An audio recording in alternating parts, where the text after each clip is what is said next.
Welcome to the 5-Minute Show with your host, Ben Barber.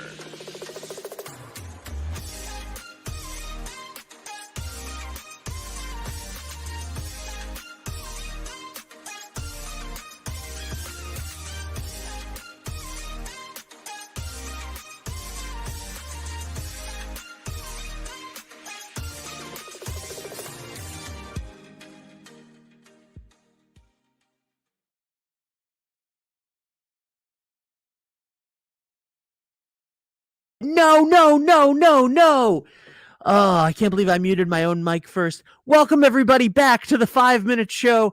2 shows back to back. Fries the brain. My name is Ben Barber. Welcome. This is episode 18 of the 5-Minute Show, and I am very, very, very excited to be introducing you to my guest. He is a co-host for me on my new show, his new show, This Week in Westerly. And let me just introduce him to you so that he can tell you a little bit more about himself. Michael Niemeyer.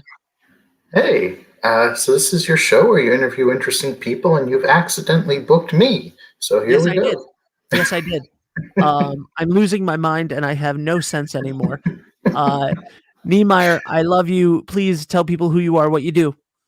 Sure. My name is Michael Niemeyer. I work for a girls' rights organization called Plan International. We do international development work with a focus on young girls and their families.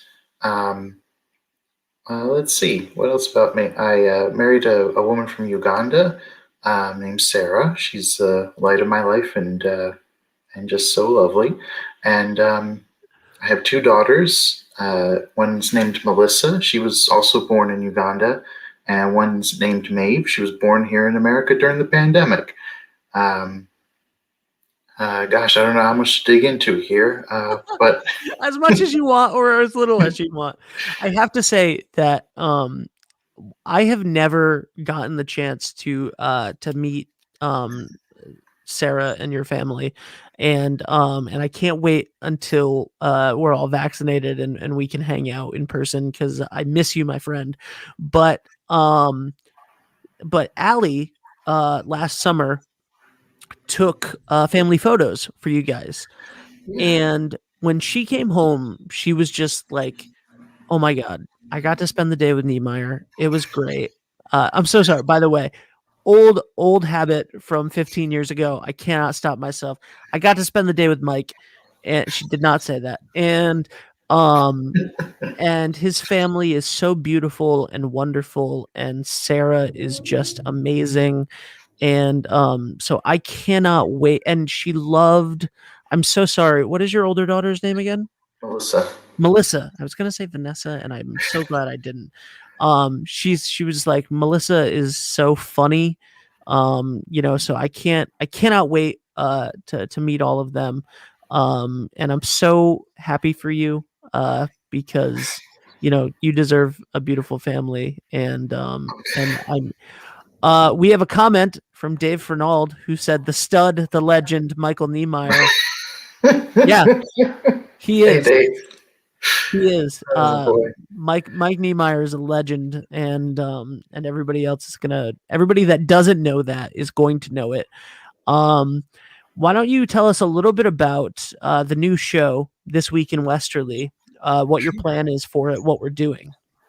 Sure. Well, we had the idea to do a new show in Westerly. It's called This Week in Westerly. We're coming out of a very long period of darkness, a year-long quarantine. And when folks step out into the light and Westerly gets to be Westerly again, I wanted it to feel like a rebirth. I wanted to play some part in reintroducing Westerly to itself, letting folks have a platform where they could just pitch what's going on with them, what's going on with their organization, and that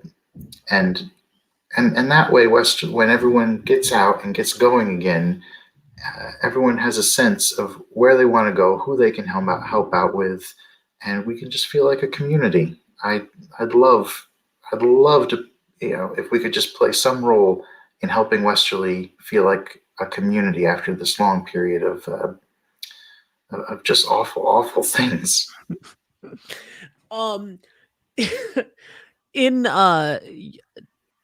you've always been so helpful and altruistic, and literally, like, it's not hyperbole when I say that you, for the past roughly 15 years, have been one of my favorite human beings to know, because you're just, oh, like, no one in the history of the world that has ever met you, I think, has a bad thing to say about you.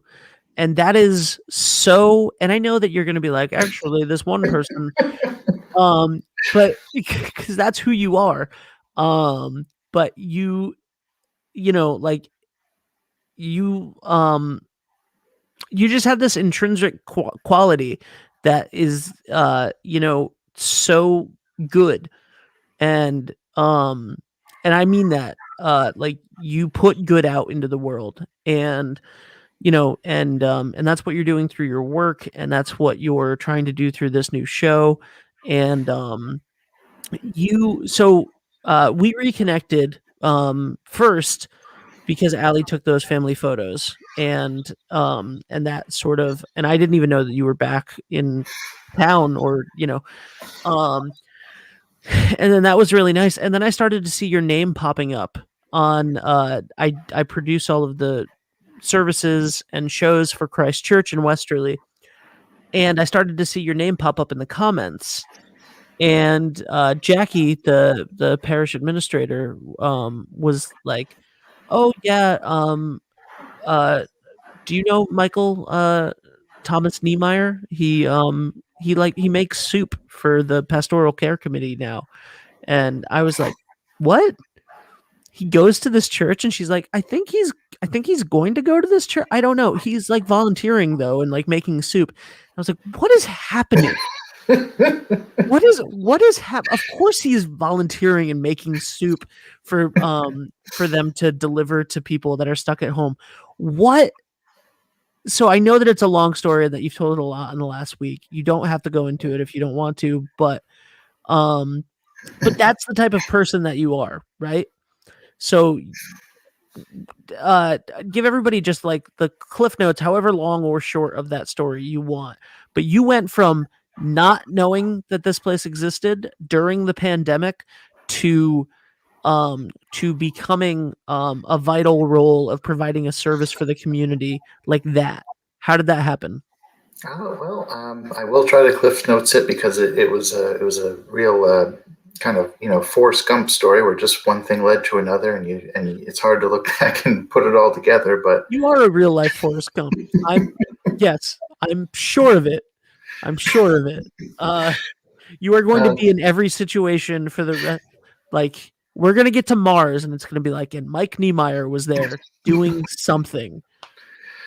So I guess it starts. My wife and I went to a Black Lives Matter rally over the summer, a couple of them, and at one of them, Father Sunil Chandi, he's the rector at Christ Episcopal Church.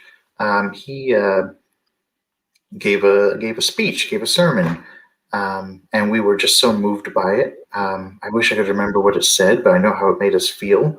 Quick question: Was it the one by the post office steps, or was it the one in Stonington by the high school? Steps by the post office. Oh wow! Okay, I saw both speeches. I would have thought the more inspiring one. Just messing around. I'm just messing around. Okay, continue. You didn't, yeah. So we had him in our mind. What he said, but you remember how it made you feel. Perfect. And he had us. We had him in our minds. We had a good sense about him, but probably would have just been left at that for a little while. But about August, our newborn, she was born early in the pandemic, and in August she was diagnosed with a disease called lissencephaly, which is it's horrific. There's going to be a lot of things she can't do in life. Basically, her brain didn't grow correctly, and it's going to be a very difficult life for her. And when we were in the turmoil of that experience, um, felt very lost, and I just knew. I just knew we got to reach out to Father Sunil. I remember the way he talked. I remember um, the kind of ministry he has, and I wanted to go get some guidance from him first, and so we did. And because of her condition, to we couldn't go physically because her immune system was compromised. So he set it up over Zoom, and he just counseled us through our grief. We weren't even parishioners; we were just some folks, and and next thing you know, I'm watching the church services every Sunday, giving little comments, wishing people good morning, which is when you started to notice me, I guess. And then we wanted to give something back. We couldn't really do it in a normal way. So we were like, well, what do you do when you're a member of a church? I guess you make soup. So we started making soup.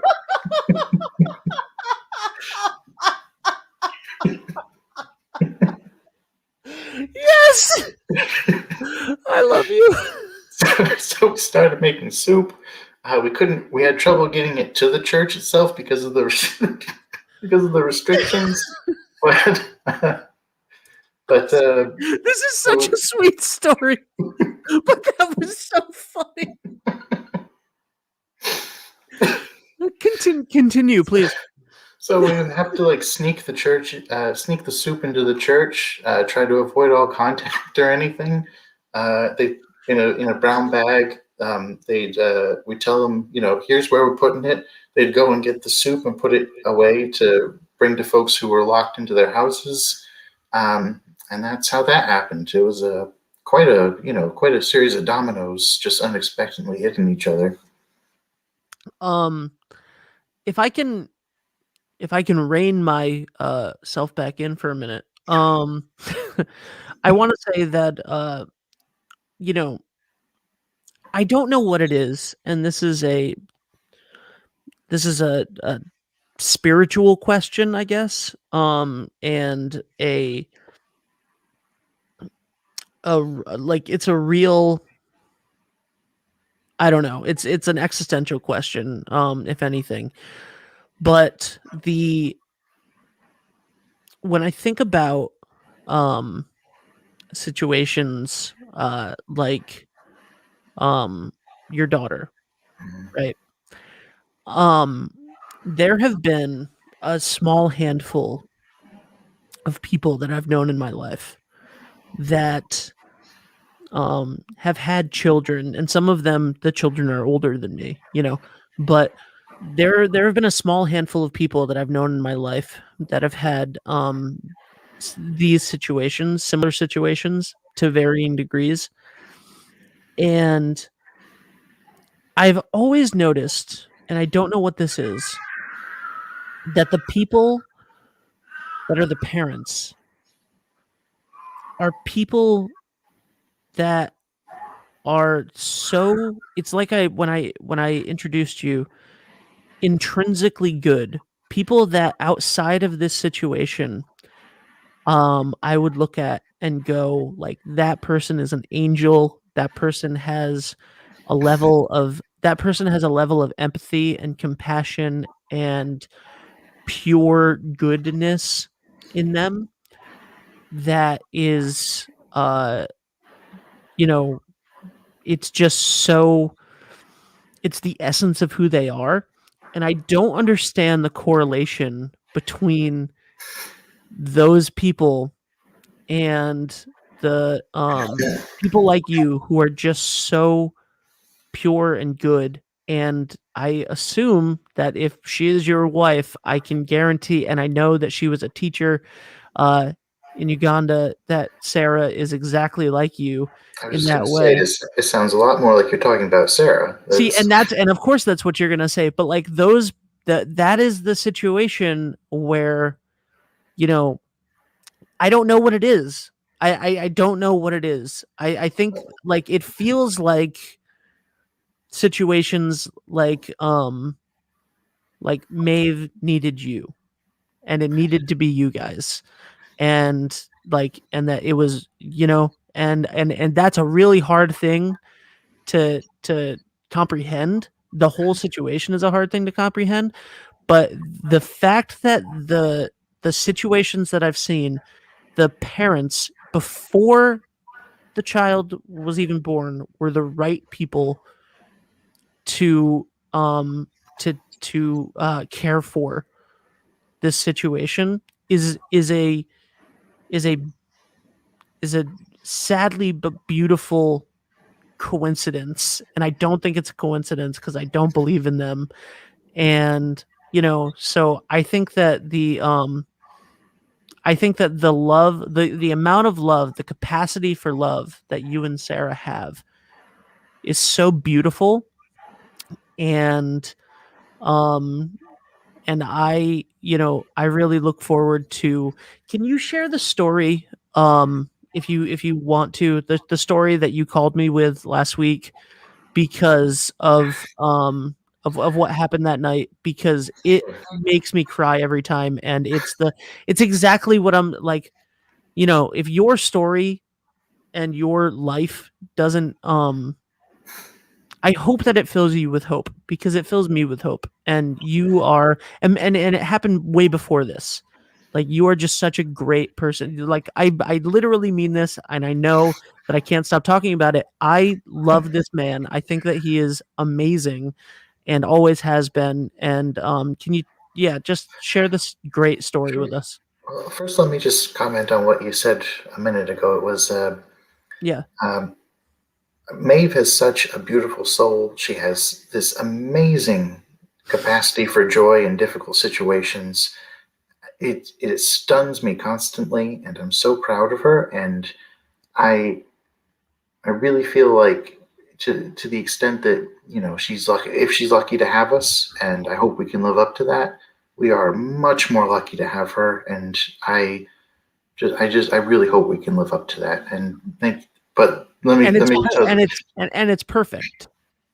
You it know what I fits so mean? perfect. You know what I mean? Like, that's the things that she is teaching you, and what you give to her is beyond beautiful. It's something that's beyond words and comprehension. And I love that you shared that, because of course she is. Of course she has such a capacity for joy in difficult situations. Of course she's such a beautiful soul, because she's from you and Sarah, and she has that, and she has her own thing.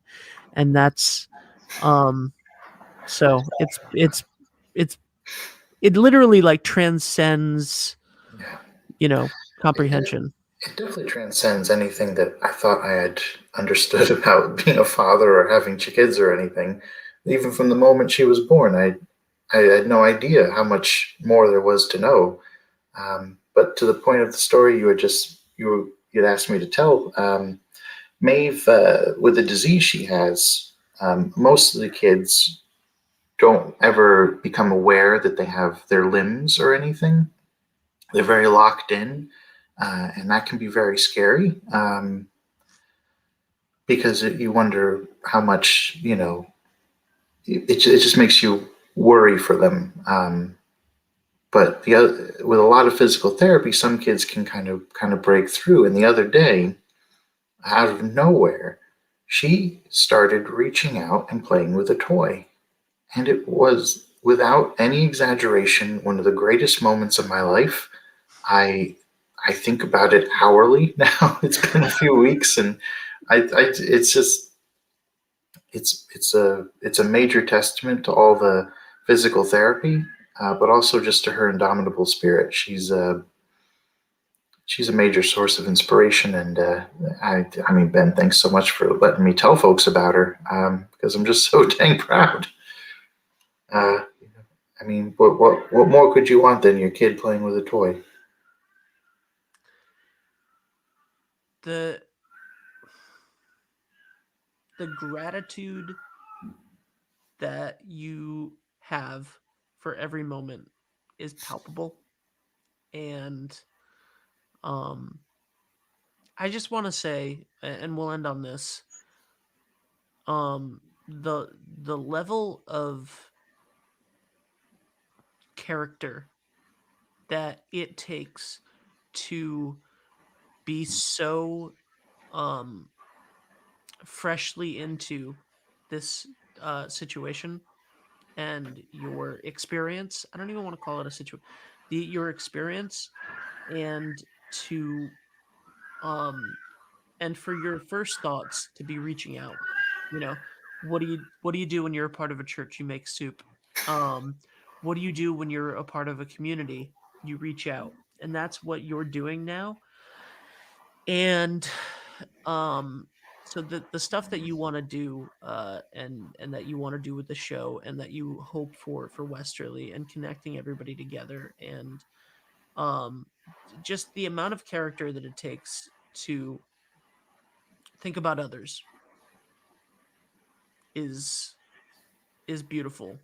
Um, so I I'm very proud to call you a friend, and yeah, Proud to call you my friend too. Wow, that's I'm just just so glad that we got the opportunity to connect like this again.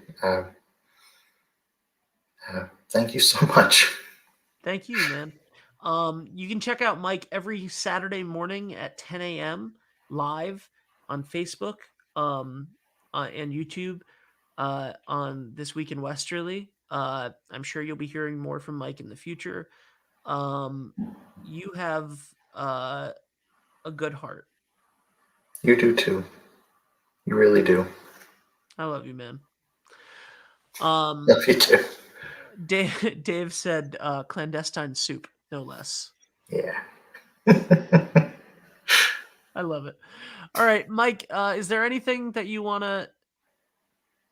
Both amazing men. Good to see you, Mike, as always. You too, Dave. Good to see you too. Um, all right, well, let's end this thing, Mike. Is there any way for people to contact you if they want to be on the show? How can they get a hold of you? What Sure. I don't know. What do I you got? guess just I got an email address. It's my name. It's long. It's michael.t.niemeyer@gmail.com. Hopefully, my name is somewhere near this show, and you'll be able to figure out how to spell Niemeyer. I'm sorry, it's But michael.t.niemeyer at at gmail Gmail. dot at Yep. gmail.com. Just send me an email, and we'll get you on. We want as many folks from the community as we. Oh, there it is. As we can get. Did I spell your name right? Yep, you got it. Okay. I before E. I before E. All right. Not that matters in names. All right, man. Thank you very much. Send Mike an email. Join us every Saturday morning. Thanks, buddy. Take care. Counting the days till we can all hang out in person. It'll be soon. Yes. All right. I wasn't lying. I wasn't lying. He is like the best human being I've ever met in my entire life, and I cannot wait for more of you to get to know more about Mike and his beautiful family, and for him to do some amazing things connecting the community together, because he really, really, really believes in people, and he really wants to help. That's the 5 minute show. That's the 24 minute and 11 second show. Looking for more than 5 minutes? Click the contact links in the description of this episode.